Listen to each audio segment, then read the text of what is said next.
Hey everyone, it's Hayes and today's video. Oh boy, an interesting topic. I do love some of the video topics we have for the longer essay kind of style videos, because today's video is going to be asking the question, is Miraculous Ladybug above criticism? Today's video was actually meant to be like a full analysis of Natalie and her arc and how she's changed, because I keep getting comments asking if she really is a well-written character in terms of the other characters in the show, if she's really the best. But I got a really interesting comment about the fandom in general, critiquing the show under my Chloe versus Felix video about the redemption and stuff, and I really wanted to talk about it and the implications it made me think of, which is whether or not Miraculous Ladybug is above criticism. Now, this video is meant in no way as hate to the person who left this comment. You can still go and find the comment, it's still up under the Chloe and Felix video, so you can go and find it if you like, but I'd much rather you leave your thoughts about what they commented under this video rather than go to them directly. And also I wouldn't want you to do that as well, because basically this person was like, I actually saw this online and found it interesting and copy and pasted it into my comment section. So another reason not to send them hate is because I don't believe they're the original author. It's not something they wrote in the first place. They just saw it was interesting and thought I'd be interested and sent it to me. And they were right, I was very interested, although I haven't been able to find the original author of the post. The post does refer to upvoting and things like that, so it seems like it's from Reddit, and I don't really use Reddit, but I've tried to look for it but can't find it. It's fine, whatever.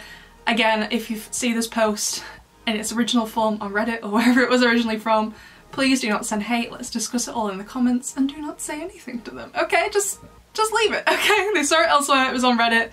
This video isn't intended to send hate to them either, so please say nothing. Anyway, the gist of the comment is about that we as a collective fandom, a collective group of people who watch Miraculous Ladybug, don't deserve any new Miraculous Ladybug content, whether that's season 6, new specials, or whatever it is they're going to be doing under this bigger new thing they announced, Miraculous Corp, because there are some people among us in this fandom who criticise the show. It is a long comment, but I do think it's important to read so you get the full context of what we'll be discussing. But for those of you who don't want to spend time listening to me because it is rather long, I'll put it on the screen in 4 slides so you can pause it and read it yourself and then skip ahead.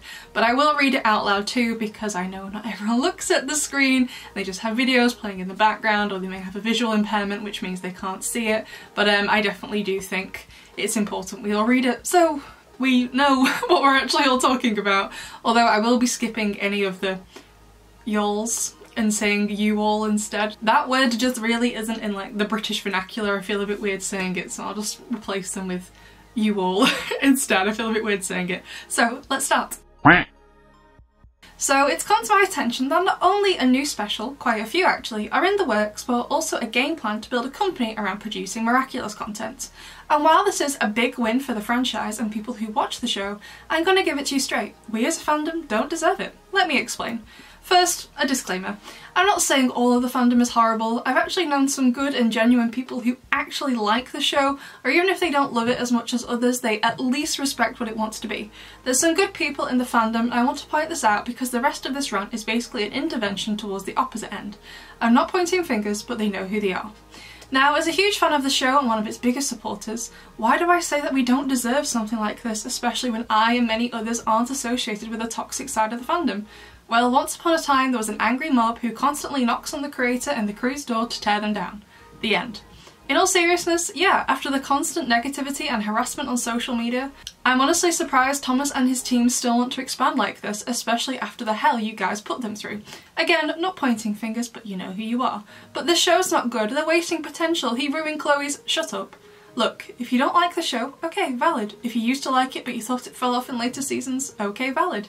If you're regurgitating points from the amount of YouTube videos hating on this series, then why are you here? And honestly, I seriously need to know if there's actually some YouTubers who actually have some positive thoughts on the series, or even still respect it for what it is, even if it has flaws, because I feel like 90% of the videos I come across are either this week on what's wrong with Miraculous, or trying to fix something that isn't broken. Are the characters and story perfect? No. Does it have more good things than people let on? Yes. Are the people behind the show perfect human beings? Also no. Where was I going with this? I had a point. Oh, right. Basically, what I'm saying is, the same people you all love to clown on because they don't give you everything you want not only produce some of the best episodes in the series, including the specials to the point where you all want spin-offs based on one of them, but are still slaving away in the studio working their butts off to try and give our ungrateful behinds quality content. Don't be acting like it's water under the bridge after all. It's kinda like that one parent who still rewarded their child despite that they've been mostly a bad seed. Again, I'm not trying to convince that they're the perfect human beings who can't do any wrong, but firstly, some of you all really got to stop taking some of the things he said seriously. Have you guys not heard of trolling with the audience and messing around, especially since he knows that saying certain things would rile you up? Is it right? No. But like I said in my last post, I have no idea what the last post is referring to. Again, don't know who this person is. But I'm not going to have sympathy for someone who feels butthurt because someone fought back or blocked them after harassing them for who knows how long. Let's put this into perspective here. If you're producing a show, things are stressful but good in the business despite also working with studio mandates and limitations, but you make a choice to do something in your story that made a large portion upset and starts taking those angers and frustrations to your social accounts. It's been happening for months, maybe years. People start mocking you and your name despite you working your butt off to give them content you help create, only to be treated like you're the worst, and despite popularity people treat it like it's the worst thing in the world to a point where you're nothing but a joke to them. Wouldn't you feel a bit bitter, fight back, or even block the haters? Maybe not, but I probably would have. The people who worked hard to give us good quality content don't owe us anything, especially after actions like this. And I'm tired of not only that, but watching a good show getting dragged down by its flaws without acknowledging the good it produces. This is like the most bitter I've ever ranted, but it's not out of spite. I just believe that this whole tirade has gone on long enough and it should be pointed out more. Again, if you don't like what they do in the show, fine, go watch something else that'll please your wants and desires. No one is forcing you to stay, but don't constantly blame the show or the crew for not giving you what you want and instead appreciate the actual good things it gives you. The sooner we understand that, the sooner we can move on as a functioning society. That'll solve everything. Because I want to go into this new era of the franchise with a bit more of a positive outlook than we have gotten in the past few years. Again, I'm excited for whatever they have in store for us with the new seasons, specials and potential spin-offs from the specials. And while I still believe after all this trouble we don't really deserve for what's to come, I do hope that after we get some good bangers, I'm expecting some apology letters. Welp, after my longest rant so far, I don't care if this gets downvoted to oblivion. I know what I'm talking about and I've seen the witnesses. Therefore I'm speaking nothing but facts. If I wasn't, well, then I wouldn't be writing this post now, would I? Have a good day. I imagine this person was like wearing a top hat while they typed this out and at the end they were like tipped it like, have a good day, sir. Anyway, that's the whole comment and I'm going to go through it kind of like point by point as we go through the video, although there are some of the points, especially around the social media harassment, that kind of is one big point. So we'll go through it all as we go through the video, whilst drawing on my larger experiences in the fandom, particularly as a content creator who does criticise the show. But first, before we do that, I want to talk more generally about criticism. So as a general rule, I don't think anything is above criticism, and by anything here I mean anything in the public domain. But personally I do have one exception to this, which is when it's to do with children. Even if they're a child actor, for example the cast of Stranger Things back during the first season when they were all still children. I know they're adults now, but during season 1 and season 2 when they were in it, when they were promoting it, still very much children. And while they are on Stranger Things in a professional capacity, they are there as professional actors, I just personally feel bad for criticising, in this case, a child's performance. Even if the child in question in this professional role isn't the best at what they're doing, they're not doing a great job, even if they're not great at acting, I do think it's really important for them to be praised and nurtured so they can firstly improve and secondly so their self-esteem isn't adversely affected. I know I have a mix of ages watching me, from adults around my age and adults older than me, and also teenagers who are much younger than me, but I'm sure you can all think of one moment in your life, whether it was a while ago or more recently, that really knocked your confidence, and having that happen I'm sure was absolutely awful. I can think of more than one myself, but having it happen on a larger scale, like being on a Netflix show and having something you did in the show, your acting choice, have it be roasted by the entirety of the internet, I'm sure would hurt even more. So just as a rule, I don't criticise children even if they are in the public domain in a professional capacity, such as a child actor. For example, if we ever did get this live action of Miraculous that Jeremy keeps talking about, but he hasn't really said much more, I would assume they'd hire children, they'd hire teenagers to play Marinette and Adrian. They do tend to age up a little bit in casting, but they probably still be children who are hired to play the parts and the parts of the rest of the kids. And if I was still making videos then, because I don't know when it's going to be, I would never criticise their acting. I would stick to talking about how the show was written, assuming that version would be different to the one we currently have now. And the only time I would talk about their acting was to talk about how well those children, all of them, were doing. However, as long as children aren't involved, and I'm talking about real children here, not fictional ones, okay? Real life children that have lives outside of the roles they play, I think everything that is available publicly is fair game for criticism. If you put your work out into the world, if it's in a public forum of some kind, okay, whether that's posting a piece of artwork to Instagram or some fan fiction archive of our own, or you're working on a TV show and it's going to be shown to the whole world on Netflix, if it's in the public domain in whatever capacity, it's not above criticism. And I think it's a bit strange to think whatever it is you have done will not be the receipt of it. Of course, if you're posting to Instagram or Wattpad or AO3, the likelihood of it being seen by millions and criticised by thousands of people is low compared to if it was you were in like a show on Netflix. So the criticism you may get from Instagram users would be to a lesser extent, but as horrible as it may be to get criticism, to put something out there and expect it not to get any kind of feedback is, in my opinion, rather silly. And can getting criticism be scary? Absolutely it can. I studied creative writing at university for my degree, and for a lot of my classmates it was going to be the first time anyone else had ever read their writing. It wasn't for me. I'd been reading out my stories in class when I was 8 years old in primary school and asking for feedback from my teacher because I was a psychopath. Everyone always used to tell me that they always spotted me first on like the end of year class picture because I always looked like I was staring into the camera's soul. My eyes were just so huge. In my defence, I didn't know I was autistic at the time, so I was probably making up for the lack of eye contact I had with everyone by making aggressive eye contact with an inanimate object, so that's great. But back to writing. I'd also been posting fan fiction since I was 13 and getting roasted on the internet by the Harry Potter fandom every single weekend. So by the time I was 18 and in university, I was well used to it, but a lot of my friends weren't, which I think is fine. So we had this system in class. Whenever it was time to give feedback, we would say 1, 2 or 3. 1 meant we only wanted to know the good things, we weren't having a good day, we couldn't take anything else, just tell me the nice things. 2 was some good things, but you can go a little bit deeper and offer some criticism.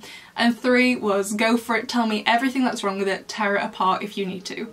And we were given those options because whilst it was technically a public place in class, a lot of people weren't ready for it, and the point of a course like that is to improve as a writer. So we kind of acted like it was more of a private setting where you maybe wouldn't be so harsh with the criticism because it's difficult to improve when you're being torn down when you're not at a professional level yet. It's the same way when you're like in primary school or elementary school and you'd drawn something and it wasn't very good but you thought it was because you were 5 years old and thought it was amazing and you showed your mum. She's probably not going to tear it up in front of your face and say it's terrible. She'll probably say it's amazing and put it on the fridge because she wants to continue your growth and development, you know what I mean? So we kind of treated it like that. So back to my class, it was a mix of 1s and 2s before eventually we all knew each other better and we were all like, just give me all the criticism within 2 months into the course. So I know getting criticism can be scary and difficult, but it is the only way to improve.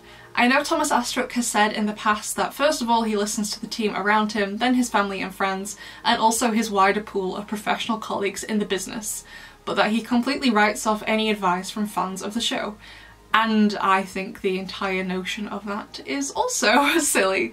As someone who is a professional writer, if you didn't know, I'm a published author with a PhD in writing and some experience in the television industry. I think it's absolutely important to listen to your fans.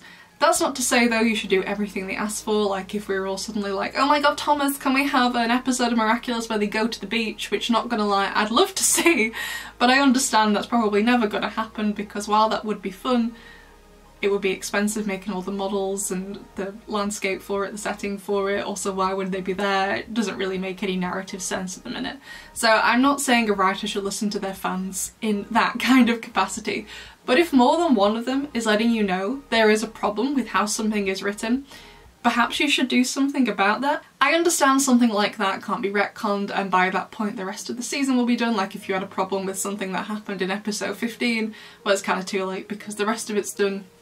You can say whatever you want but it's not really going to change anything. But it's something to think about and consider as you move forward with the rest of the show that hasn't already been produced yet. For example, Thomas Astruc writes off time and time again people who dislike what they did with Chloe as whiny and rude, completely ignoring the fact that what they did to Chloe's character in season 5 doesn't actually make any sense. And his comeback would probably be, oh well, you're not professionals, you have never worked in this industry, you don't understand. I'm a professional and I do understand that he doesn't understand. And secondly, I think taking advice from lay people is always more than worthwhile.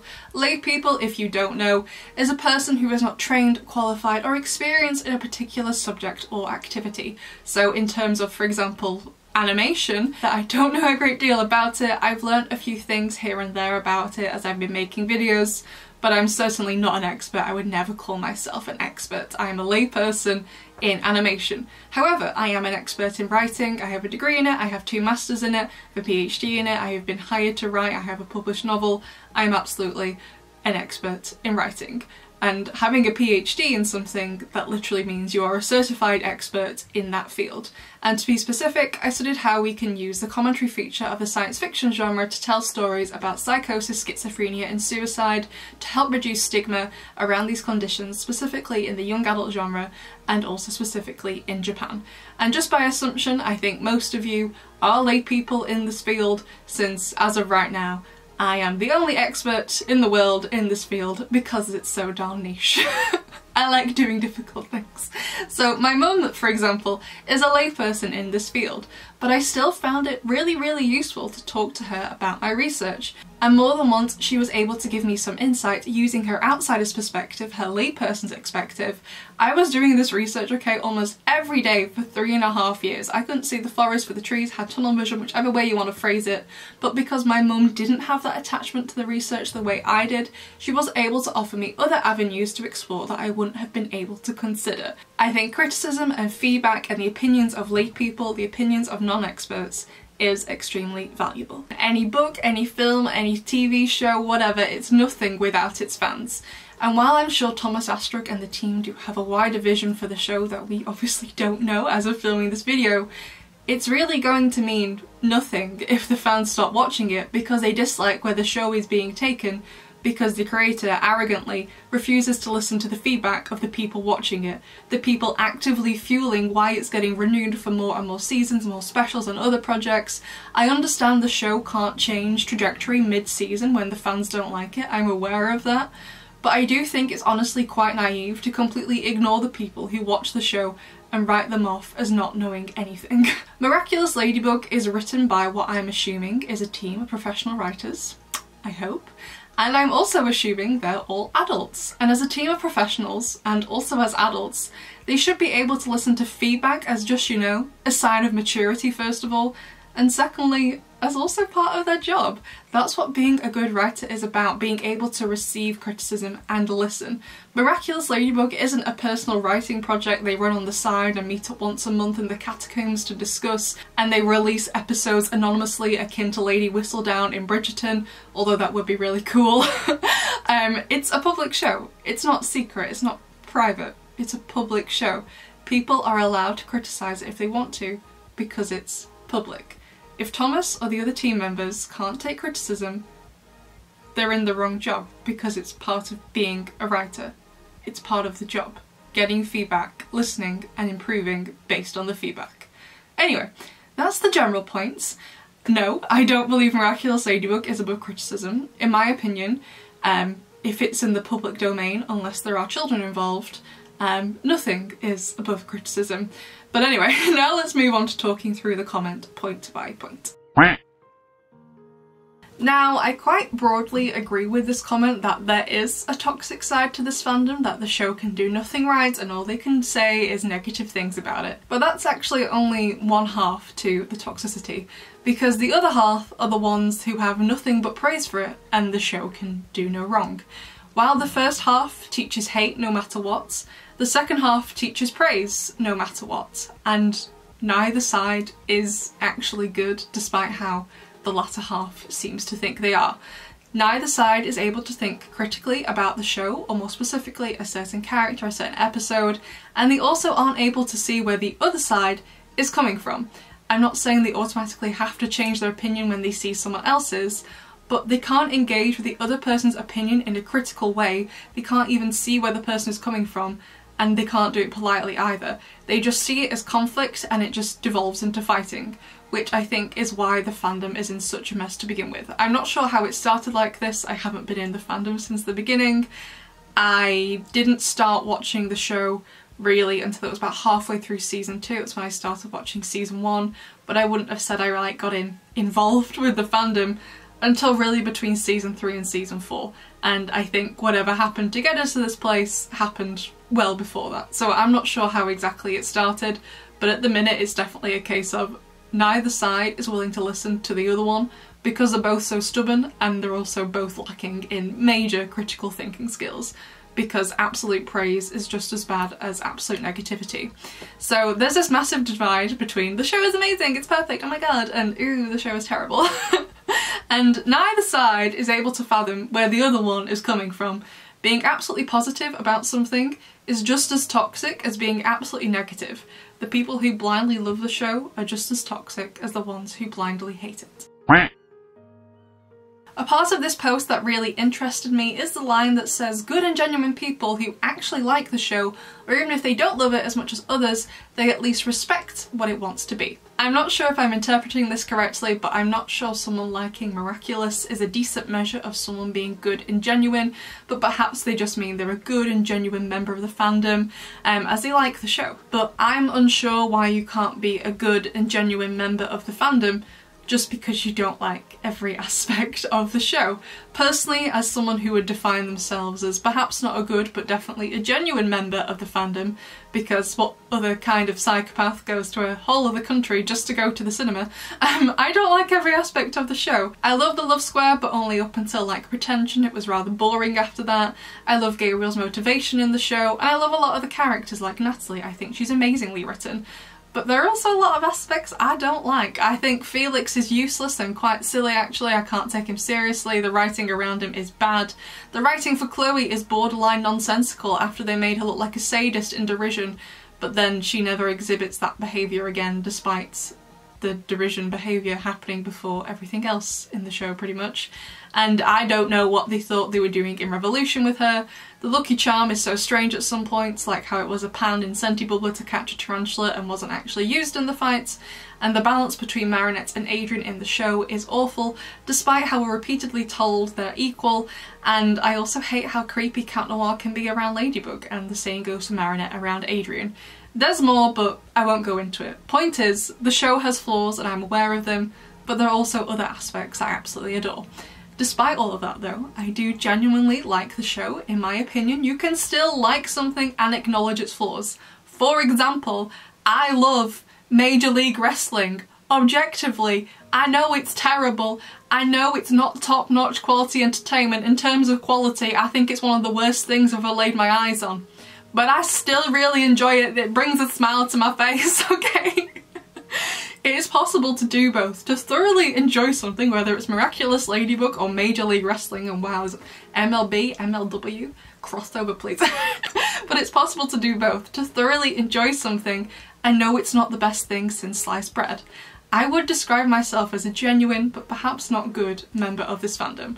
I love the show, I'm learning French because of it. I don't know how much Ladybug themed jewellery I have by now because of it, which I conveniently didn't wear for this video. I have 2 Marinette dolls. I don't know how many Miraculous Ladybug plushies I have, including one I made myself of Sock Plag, Miraculous Ladybug phone case. I use a VPN to stream the show in my free time on TF1 to boost the ratings, because I know a lot of people watch it illegally because they don't have access to the official channels, so I do the numbers for them. I went all the way to Paris to go and see a movie. That was the purpose of the trip. While I had fun, and we can class it as a holiday, as a vacation if you want to, because I did other things like take my mum to the catacombs on her birthday.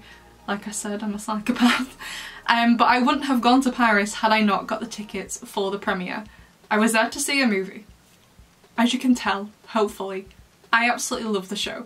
To me, my genuine love for this show is clear. After the movie ended, me and my mum had walked across the road. I turned back, I saw Jeremy Zag, I ran across the road, nearly got run over, and told him in French it was my dream one day to work for him, that it was English, but I was learning French for him. Okay? To me, my genuine love for the show is clear.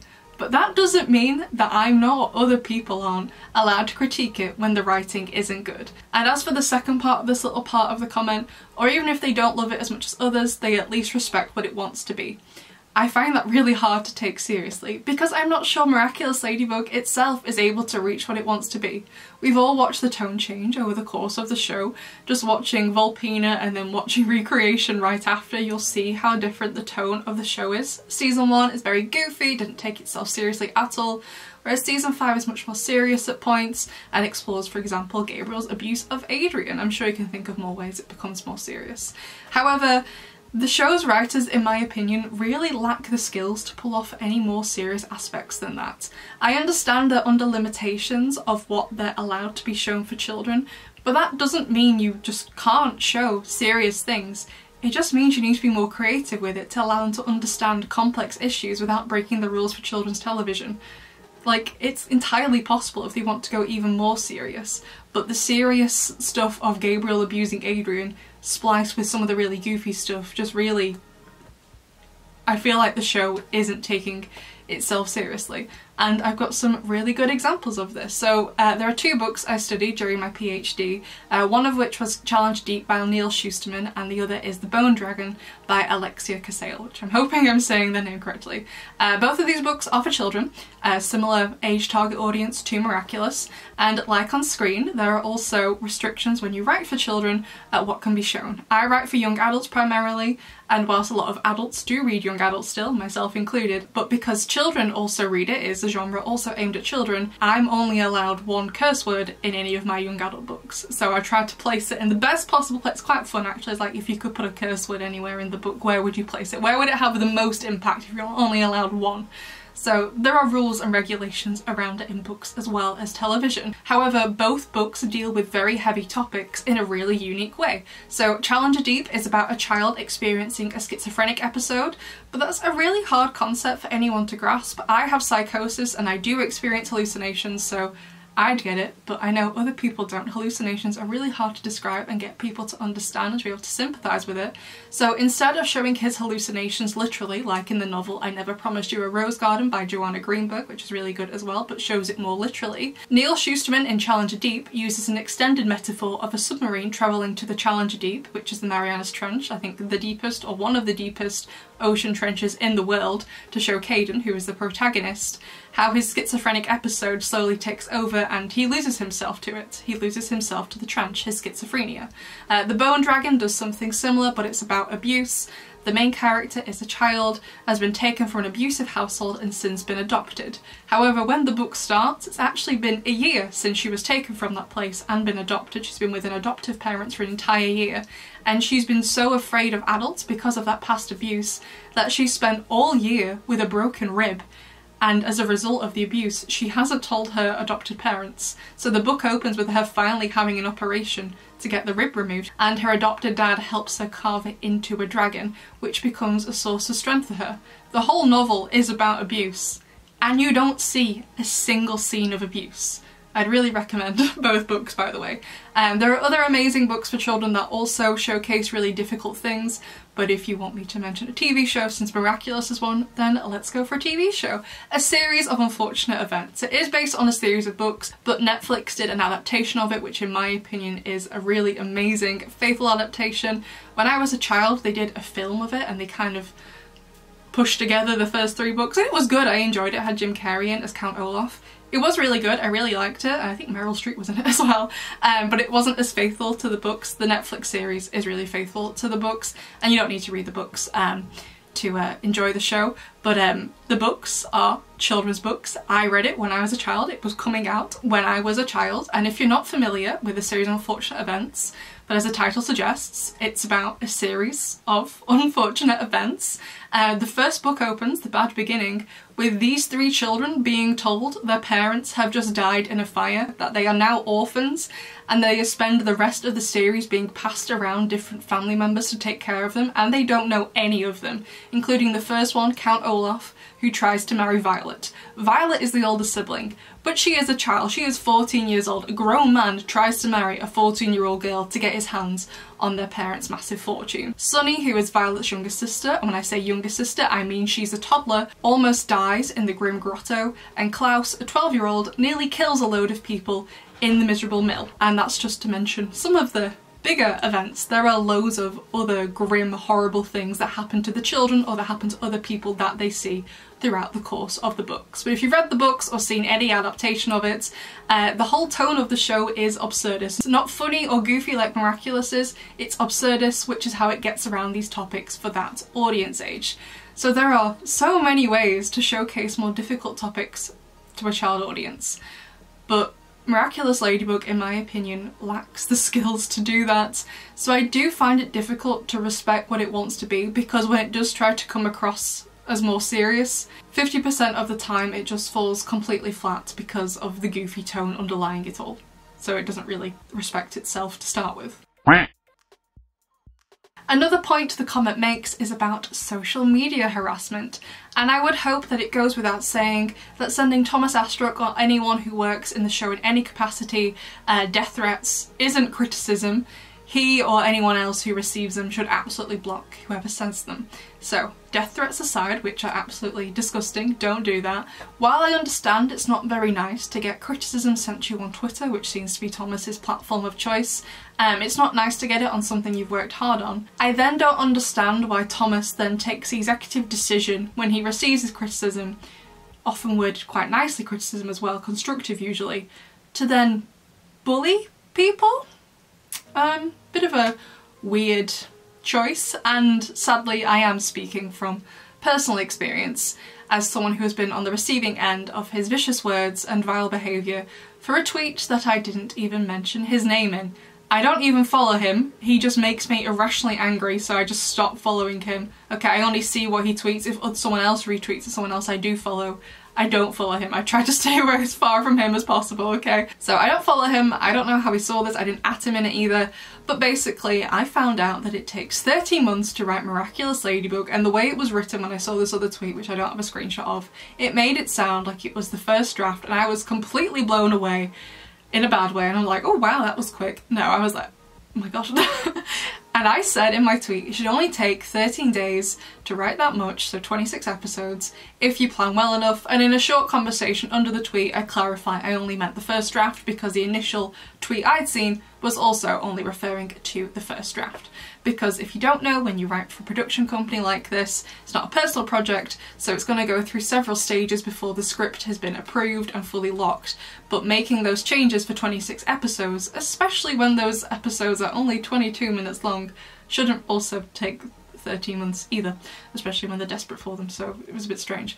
But anyway, Thomas Astruc replied to me, basically calling me a liar that I don't know anything about TV production, even though I have worked in it before, so I do. Which I told him, and I was also like, and let's pretend for a moment I didn't. You don't actually need to be passive aggressive about it. Maybe you should like take this as a teaching moment to be like, oh well actually it's not like this, you do this and this and this, instead of just being rude to me. But then he just alluded that I was lying again. And this caused a load of other people, who I didn't know mostly, to jump in and start to bully me also, which I know he saw because most of the replies had his at him. And speaking of, apart from my own tweets and Thomas Astruc's, I've blocked out everyone's names and pictures.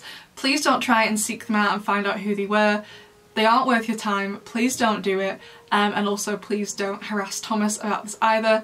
I'd really rather not be the subject of his thoughts again, it's truly not worth it. But anyway, if he cares so much about being harassed on social media for expressing himself, then perhaps he shouldn't be doing the same to other people and then watch as they get bullied too. and all of these people replying to me, yeah, these are the people who love the show, who would defend it to the ends of the earth, no matter what. Those good and genuine people, those good and genuine members of the fandom, who bullied someone for stating a fact based off her own experience as being a professional writer.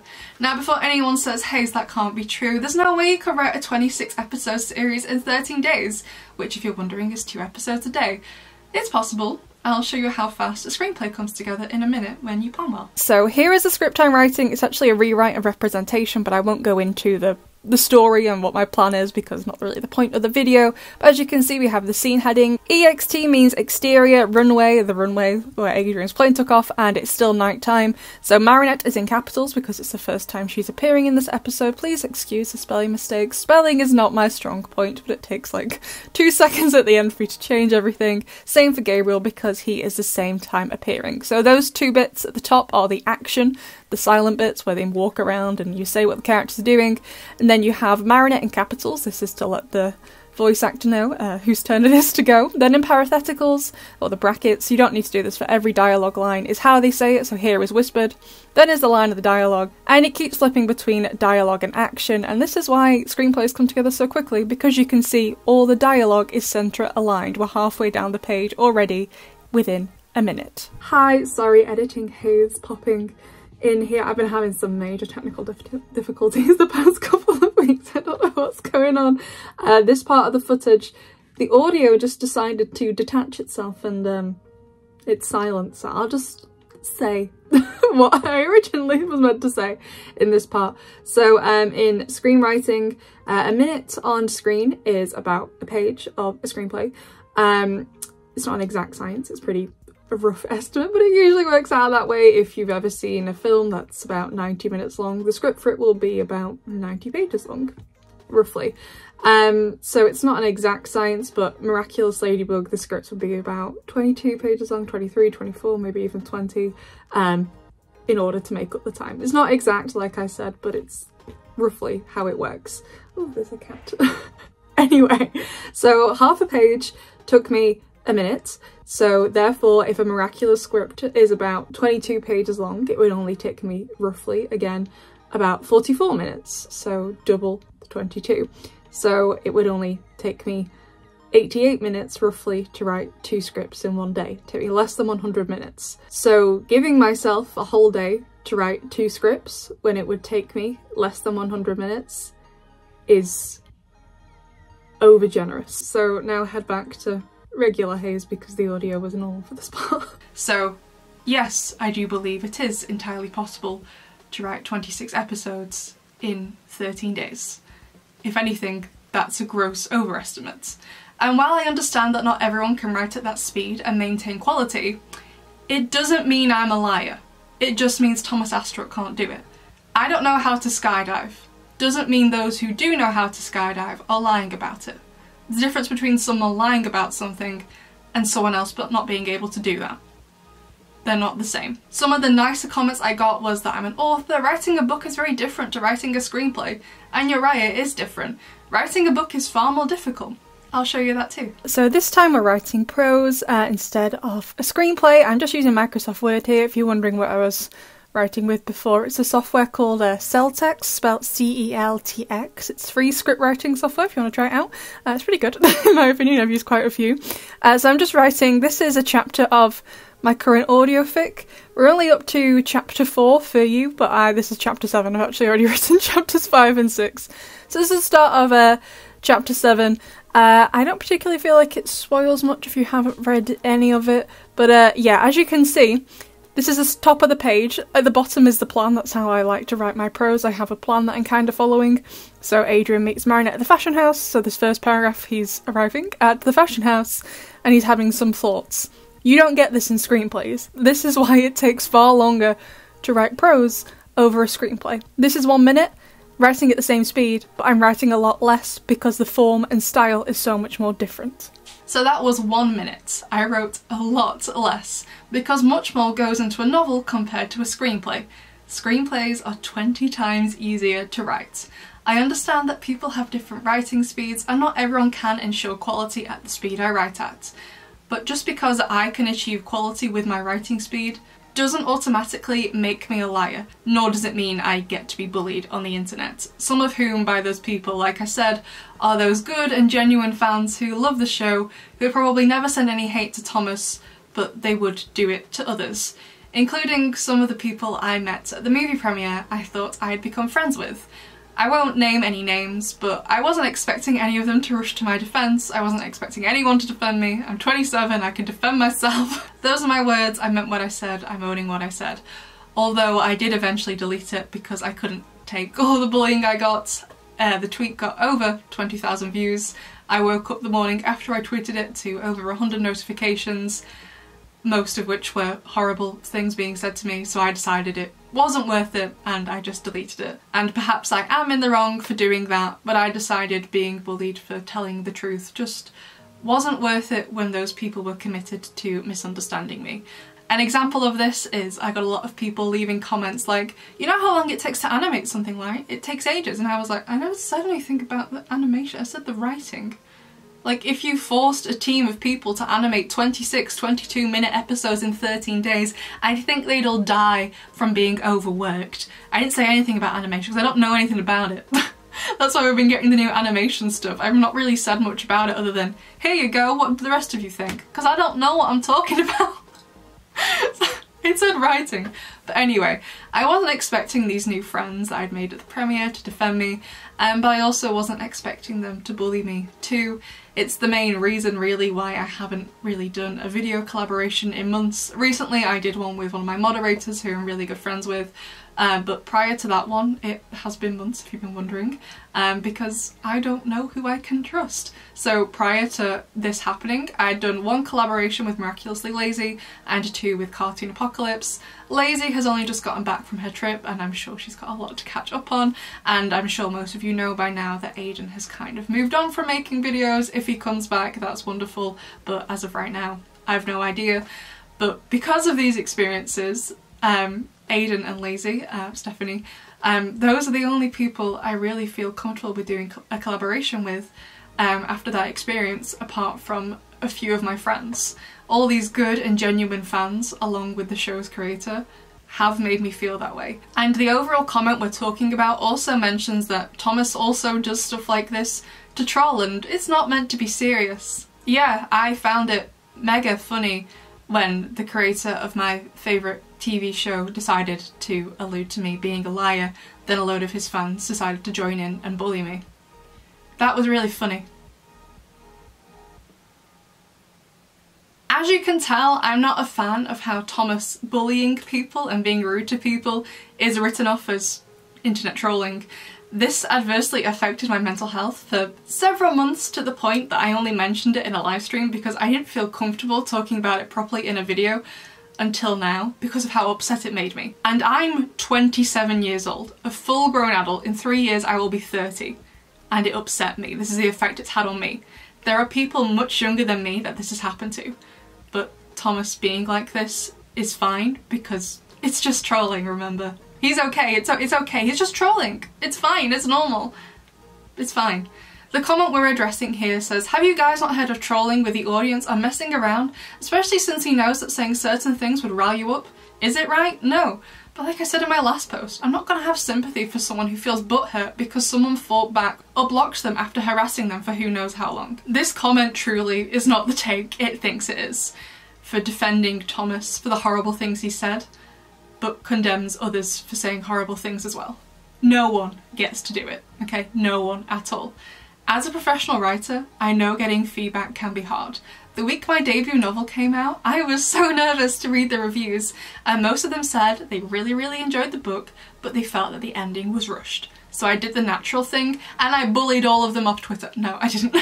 I said, thank you, I'm so glad you enjoyed the book, thank you for taking time to write some feedback, and I didn't fight them. Instead, I wrote some endings, I practiced some endings, and I asked for feedback from a mixture of professionals, professional writers, my classmates at the time, and lay people who are outside of the professional sphere. And I do feel like my endings have improved. I know I have no way to know for sure if I've truly been successful until my next novel hopefully comes out and I read the reviews specifically about the ending, but I did listen to the feedback and I have tried to improve. Because those book reviewers are the kinds of people who are going to be reading my book and recommending it to other people if my next novel comes out. They're the kind of people I want to read my book. And if I don't listen to that feedback from those kinds of people, they're really going to enjoy all of the next book but then think the ending is rushed again. And do you know someone else who, as far as I'm aware, doesn't fight back? Jeremy Zag. Plenty of people didn't like the movie. I personally loved it. There are a couple things here and there that I thought could have been improved upon, but overall I really loved it. I really enjoy it every single time. I've watched it since the premiere. But I know not everyone liked the movie, and that's fine because nothing is above criticism. But you know what Jeremy said to everyone leaving horrible comments to him under his Instagram posts? Nothing. He said nothing. Anyway, this was all to say Thomas and the wider team absolutely should not be getting harassed or bullied in any way, shape or form by the parts of the fandom who don't like the show, and that he should also consider, as a grown man, to not bully people either just because they disagree with him. Whether he likes it or not, he has a lot of influence, and his fans, those who adore the show, see what he says and copy his behaviour. So while those who hate the show are guilty of bullying, the call is coming from inside the house too. I think the last point I want to touch on from the comments is this section. But the show's not good, they're wasting potential, he ruined Chloe's shut up. And my reply is no. If you think the show isn't good, you can say so. We don't all have to like the same things, and you can say if you don't like something, that's totally fine. And are they wasting potential? Objectively, I think yes they are. They could do so much with what they have, so many different avenues they could go down, paths they open up themselves that they just kind of ignore.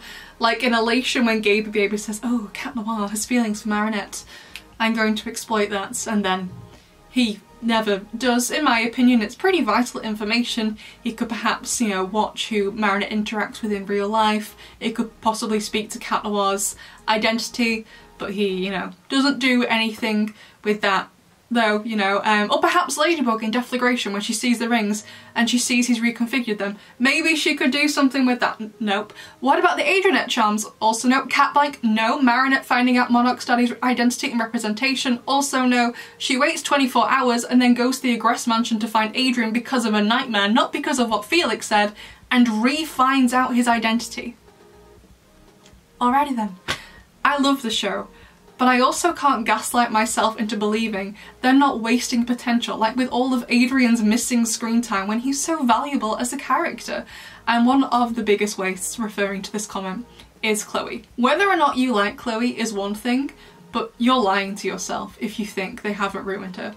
I won't do a full analysis of her in this video, it's not the point of the video, but she's portrayed as a sadist in the Derision flashback, which happens before everything else we see of her in the show.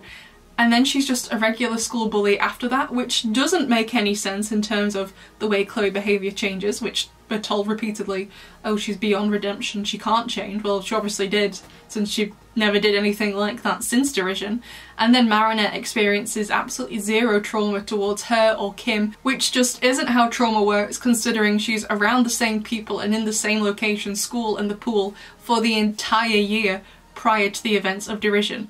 Chloe is emotionally abused in front of everyone by her mum, and Thomas Astruc has the audacity to say she's not being abused, and I'm not even sure he knows what abuse is at this point. Then she becomes mayor because the writers got drunk when they wrote Revolution. There's actually no reason for it, doesn't make sense. Then Andre, who knows now how awful his wife is, he divorces her because of it, and I was so happy for him until 0.5 seconds later when he decides to let his abusive wife, who he knows is abusive because that's why he's divorcing her, take his child. You don't have to like Chloe, but if you don't think they ruined her character, then we're going to need a group optometrist appointment so you could see it. So, in conclusion, I always hope the show will improve. I always hope they'll do a good job. I never sit down here ready to record my action to watch an episode thinking, oh, I hope this is gonna be bad, I can't wait to pick apart everything that's wrong with it, even if I have to reach for it and I'm borderline making things up. I sit down ready to enjoy myself because this is my favourite TV show and I love making videos about it and talking to people about it. But I'm also not going to gaslight myself into believing that Derision was good or Ephemeral was needed or that representation wasn't the biggest waste of time since Liz Truss became the Prime Minister of England. If there is something wrong, I will say so. If I think they do a good job, I will also say so. Praise when deserved, critique where needed. Nothing is above criticism, especially not Miraculous Ladybug, and especially not the behaviour of its creator, which is abhorrent. But that's just what I think. I planned on doing a video a while ago for this topic, but I wasn't sure what kind of structure to go with, what kind of things we needed to tackle, but when someone posted this in my comment section, I was like, oh my god, this is perfect, thank you. I don't think this post was aimed at me at all, to be honest. I feel like that while I have become more critical of the show during season 5, that was because, in my opinion, season 5 wasn't very good. But I still praised it when I think it deserved it. For example, Pretension. I actually think Pretension is perfectly written, really. Pretension was amazing. But representation, like 5 episodes later, was... what was you can skip it. You don't even need to watch representation. So season 5 did receive a lot more critique because I think season 5 needed it. I didn't think season 5 was very good, but I still praised it like Pretension when I think it deserved it. While this show is my favourite TV show, I do feel I try and approach it more neutrally. I feel like I approach it as a fan but also as a professional, so I kind of come at it 2 different ways. But all of that being said, I don't think the post was aimed at me particularly. As far as I'm aware, they didn't name any names. I also haven't seen the original, so maybe the original had more replies under it and they went on to clarify. I don't know who it's by, but please don't send them any hate. That's not the point of this video. Please leave any comments about this topic here and not wherever the original is, wherever it is. That's not the point of this video, to spread more hate. The point of it is to start being able to see where other people are coming from when they share an opinion that differs to ours, because Miraculous isn't above criticism. Nothing is. In the past couple of weeks, for example, with the new spoilers showing the brand new animation, my comment section has been very split, with people absolutely in love with the new animation and others not so sure, which I totally get. This is absolutely a huge change after this many years of the show. It's been over 5 years of the... how... 6 years? However, it's been a long time. It's been a long time the show has been going on for. I think it's pretty normal after this length of time that people are reacting negatively to this huge of a change, and also reacting negatively to making Adrian, a 15-year-old boy at this point, look like a 10-year-old. Because same, but I also kind of have a skincare routine because wow, amazing. But if you like the animation, the new animation, that's great. If you don't, that's great. If you're not sure, that's great. And if you don't know anything about animation like me, that's also great.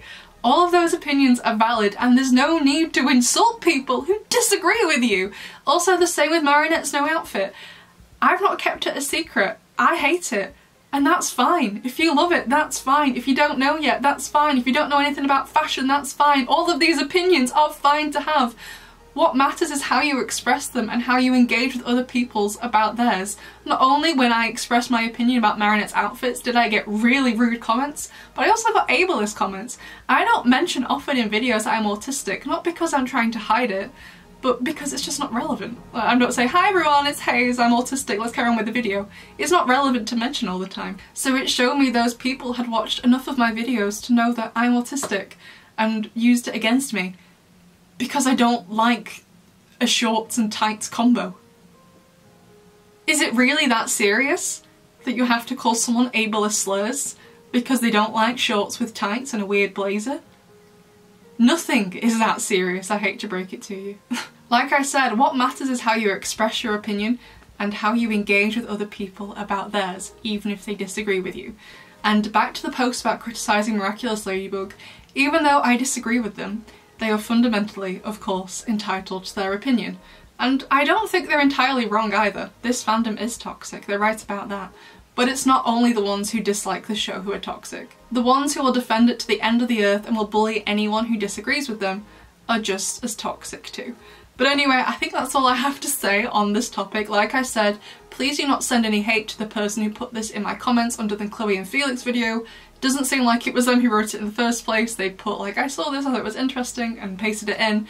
And I have no idea who posted this on Reddit, it seems. I don't really go on there, to be honest. But if you find it, again, please don't send any hate. This comment section is to discuss everything that's been discussed in the video, including the comment, so please don't take the conversation over there. Let's keep it here. But overall, I don't think Miraculous Ladybug is above saying you don't like a certain aspect of it. I think it's natural. We don't all like the same things. I'd love to know what you think, and I will see you in the next one. Bye!